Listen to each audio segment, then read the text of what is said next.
¿Es posible determinar las influencias en la vida que destruyen nuestra libertad más que otra cosa? Ouspensky. Las influencias que aumentan nuestra esclavitud son nuestras ilusiones, y particularmente la ilusión de que somos libres. Imaginamos que somos libres, y esto nos hace 10 veces más esclavos. Esta es la principal influencia con la que podemos luchar. Hay muchas otras influencias que han de combatirse, pero este es el comienzo. Esto es lo primero. Nuestras ilusiones sobre nuestra posición, sobre nuestra libertad. De modo que, primero de todo, es necesario sacrificar esta ilusión de la libertad que pensamos que tenemos. Si tratamos de sacrificar esta ilusión, tal vez lleguemos a la posibilidad de ser realmente más libres. ¿Qué significado tienen los valores corrientes como la valentía, el desinterés y la jovialidad desde el punto de vista del sistema? Ouspensky. A veces tienen muy buen significado, a veces ningún significado en absoluto. Usted no puede esperar un significado permanente en tales valores, porque las opiniones corrientes asumen siempre palabras que tienen un significado permanente, mientras no pueden tener ninguno. ¿Este sistema tiene algo que decir sobre la idea del pecado? Ouspensky. El pecado es una definición general. Es todo lo que es innecesario. Pero debemos modificar esta definición. El pecado es siempre el resultado de la debilidad. Si tengo que ir a alguna parte y prometo que estaré allí a las 12:30, y sé que si camino ligero estaré allí en hora, pero en lugar de ello me detengo en el trayecto para mirar vidrieras, esto sería pecado contra mi promesa de estar allí a las 12:30. Todo debe encararse desde el punto de vista del objetivo o decisión, en relación con la cosa que usted se propuso hacer en un momento dado. Si usted tiene un objetivo en conexión con el trabajo, entonces todo lo que usted haga contra su propio trabajo es pecado. No es pecado si usted no tiene objetivo. No es pecado pararse ante las vidrieras. Pero si usted tiene que estar en algún lugar a cierta hora y detenerse lo demora, entonces eso es pecado. Podemos entender el pecado y el delito cuando los entendemos en relación con el trabajo. Entonces podemos tomar una visión levemente mayor y pensar en las personas que acaban de entrar a trabajar y luego en las que tal vez salgan, etc. Es necesario enfocar este problema pensando en círculos concéntricos y empezar con las personas que están en el trabajo o que piensan que están en el trabajo. Entonces, todo lo que ellas hagan contra su propia comprensión del trabajo será ciertamente pecado, porque se engañan.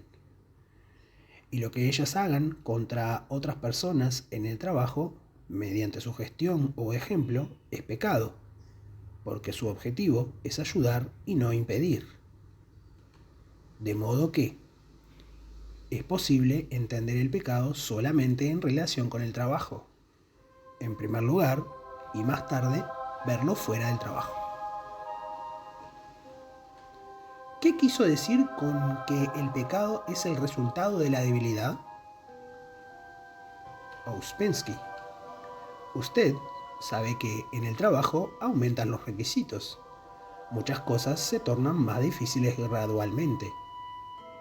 Uno toma ciertas decisiones, y una de las primeras es realizar esfuerzos.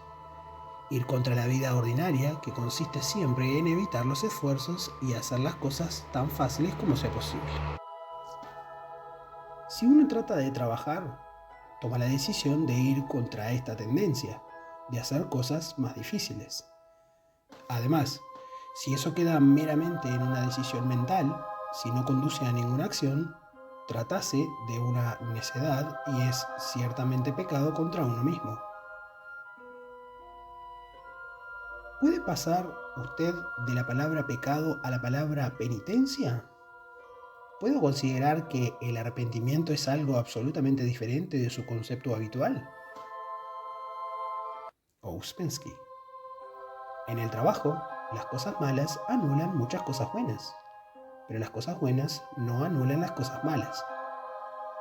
Las cosas malas solo pueden anularse mediante arrepentimiento.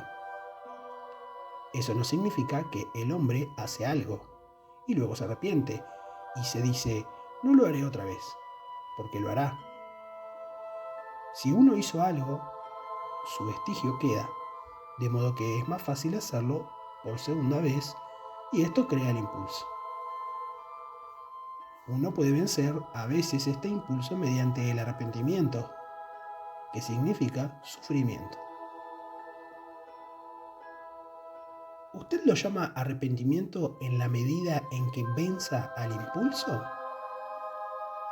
Ouspensky. El arrepentimiento puede ser bueno, pero no es lo bastante fuerte como para vencer al impulso. Pero, si lo vence, entonces es arrepentimiento. El arrepentimiento sincero es una gran fuerza en el trabajo. Nuestras tendencias siempre nos hacen cosas que están en contra del trabajo. No asumen necesariamente la misma forma, lo cual la torna engañosa.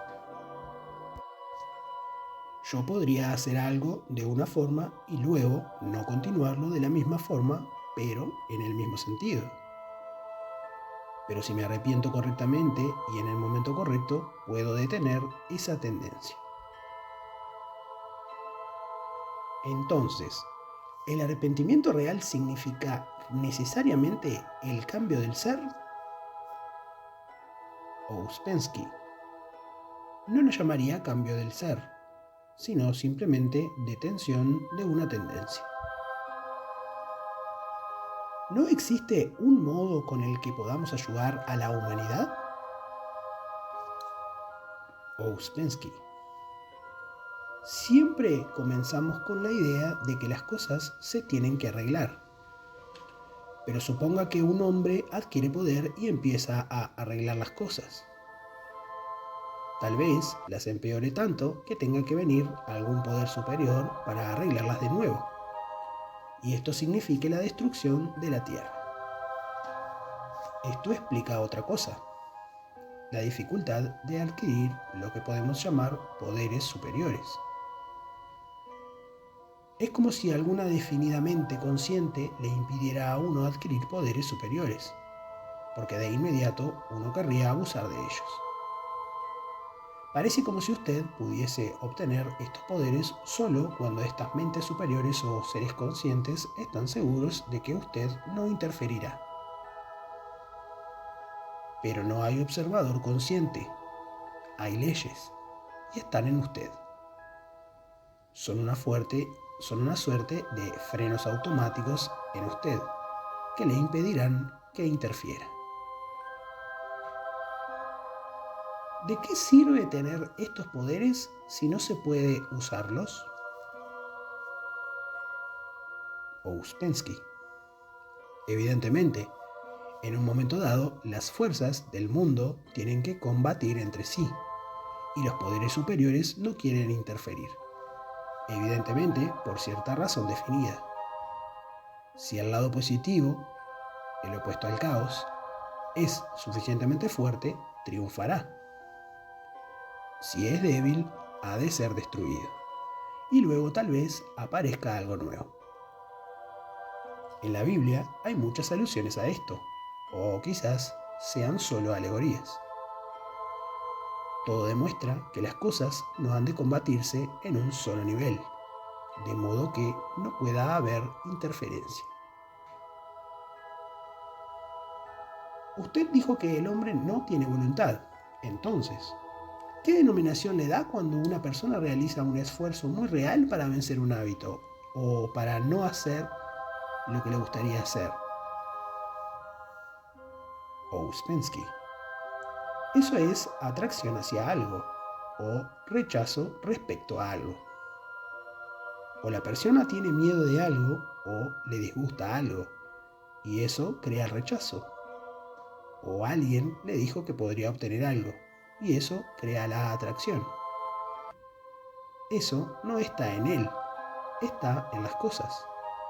Las cosas le atraen o rechazan, pero a eso la persona lo llama su voluntad.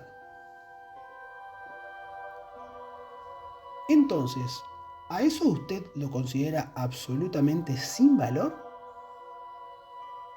Ouspensky. Eso es mecánico, no tiene valor. Puede tener un valor objetivo, en el sentido de que la persona puede obtener algo de eso en el sentido material. Pero ese no es el esfuerzo del que hablo. El esfuerzo comienza solo de una cosa, el esfuerzo de despertar. ¿El hombre puede desarrollar la conciencia mediante sus propios esfuerzos? Ouspensky. No, no puede hacerlo mediante sus propios esfuerzos solos. Primero de todo, debe tener cierto conocimiento y cierta explicación de los métodos. Y además hay muchas otras dificultades. El hombre es una máquina que trabaja bajo influencias externas. Esta máquina del hombre número 1, número 2 y número 3 no se conoce. Pero cuando el hombre empieza a conocerse, ya se convierte en una máquina diferente. He aquí cómo comienza el desarrollo. Pero el hombre no puede obtener por sí mismo el conocimiento necesario. Cuando usted dice que la observación de sí es el camino hacia la conciencia de sí, ¿uno debe observar durante la experiencia exacta? Ouspensky. Tanto como pueda. Al principio puede ser difícil, pero muy pronto lo hallará posible. Cuando usted comprenda que puede pensar con una parte de su mente y observar con otra parte, no habrá complicaciones ni confusión. ¿El primer paso es tratar de comprender completamente que no sabemos nada? Ouspensky. Eso es utilísimo si usted puede, pero no podemos hacer eso. Estamos tan seguros de muchas cosas. ¿Es algo a lo cual hay que aspirar? Ouspensky. Podemos aspirar a ello tanto como gustemos, pero nunca podremos lograrlo en el sentido corriente. Si aprendemos cosas nuevas sobre nosotros mismos, cosas que antes no conocíamos, entonces podemos comparar lo que conocíamos antes y lo que aprendimos ahora. Sin comparación, no podemos lograr nada. La última vez expliqué la división del hombre en 7 categorías. Esta división, conectada con la idea de la posible evolución del hombre, da un método muy bueno para entender las diferencias o divisiones de muchas cosas. Por ejemplo, desde el comienzo tomamos diferentes manifestaciones del hombre en distintos campos de actividad, en religión, ciencia, arte, etc. Y tratamos de contemplarlas desde el punto de vista de esta división en 7 categorías. De inmediato verán que si hay 7 categorías del hombre, debe haber correspondientemente 7 categorías de todo lo que pertenece al hombre. No sabemos nada acerca del hombre número 5, número 6 y número 7, pero sabemos la diferencia entre el hombre número 1, número 2 y número 3. Y de ese modo podemos entender fácilmente que la religión del hombre número 1, como quiera que se llame, será una religión primitiva, simplificada en todo sentido. La religión del hombre número 2 será sentimental, emocional, llena de ilusiones e imaginación. Y la religión del hombre número 3 estará compuesta de teorías, palabras y definiciones para todo. Estas son las únicas clases de religiones que conocemos. Aunque si existen hombres de niveles superiores, deberá haber también una religión del hombre número 5, una religión del hombre número 6 y una religión del hombre número 7. Lo mismo ocurre con el arte. Existe el arte número 1, el arte número 2 y el arte número 3. Y no conocemos ninguno más. Pero hay algunas obras de arte que subsisten de tiempos antiquísimos, que pertenecen evidentemente a hombres de conciencia superior. Si encontramos tales obras de arte, veremos que no las entendemos. Están más allá de nuestro nivel. Desde este punto de vista, todo el arte corriente, el arte del hombre número 1, número 2 y número 3, se llama arte subjetivo, pues se basa solamente en una comprensión subjetiva o un sentimiento subjetivo de las cosas. En la ciencia es todavía más fácil entender la diferencia. Ciertamente, la ciencia número 1, número 2 y número 3 es toda la que conocemos.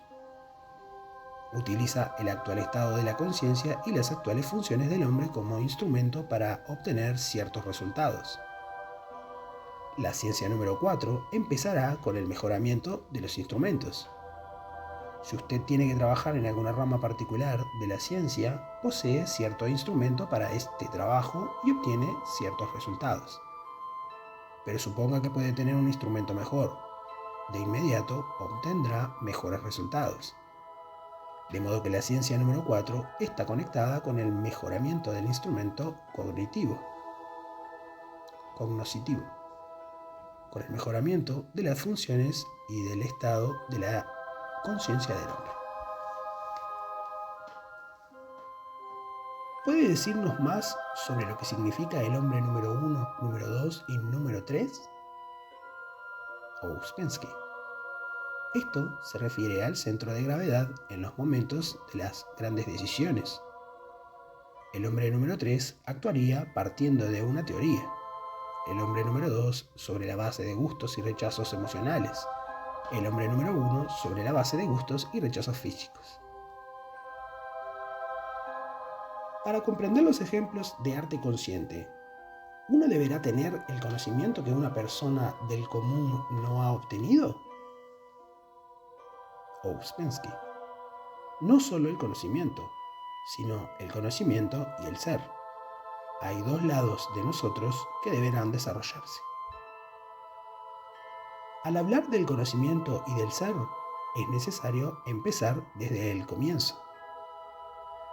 Trate de pensar cómo lo contempla usted mismo. ¿Cuál era su actitud para con esas dos ideas antes de encontrarse con el sistema? Todos estamos en la misma posición. Queremos el conocimiento, pero no nos damos cuenta que en nosotros hay obstáculos que nos impiden adquirir este conocimiento. Empezaré conmigo mismo.